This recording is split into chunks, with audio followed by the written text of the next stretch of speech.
Sometimes I sit back and think, like, autism. Think about autism. Like, they say autism is a big spectrum. Like, and I think about this. It's just like, how do you have someone like my son who is profound, struggles with communication, struggles with so many life skills, dressing, cooking, and you have someone on the other end of the spectrum or in the middle, I don't know where, who can develop and design cars and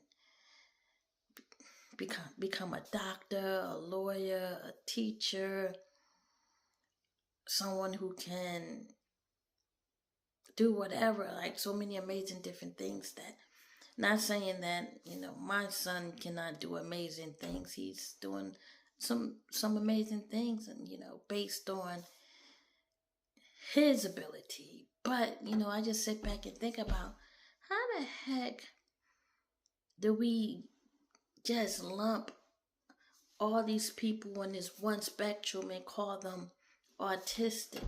It seemed confusing to me. How can you have someone who needs a caregiver for life, but someone who doesn't need help at all, someone who could get married, have children, drive, and you lump them all in one spectrum, one category, one box? And not saying that these people are not autistic, but how can you just lump everybody together? I'm confused. I get confused sometimes, because how can you have, but then you have neurotypical people. So you have neurotypical people who are similar to some neurodivergent people, and neurodivergent people who are so similar to neurotypical. What is the spectrum for neurotypical? Like, how do a person place themselves in the category as being neurotypical? What is neurotypical? Because you have this big spectrum with autism, where you have some kids who are nonverbal, then some kids who's the valedictorian of the class, and say these two people are autistic. But then you look at one and say, okay, I can see, and then you see one that I cannot see, but they are so close to being neurotypical. So where's the lines? And sometimes I think about it, and I don't have the answers, but it is confusing. One time, signed my son up for karate. It's for autistic individuals.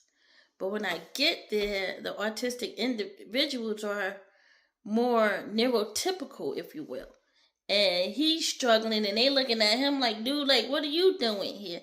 And so that's when I start thinking, like, the things that I do with my son, I look at the other people involved when they say for autistic individuals, and you get there, and it's really not for autistic individuals like my son. So where do we start drawing the line and start categorizing? Because people don't want labels. No, you say they all autistic, but then when you look at them, okay, they are differently different.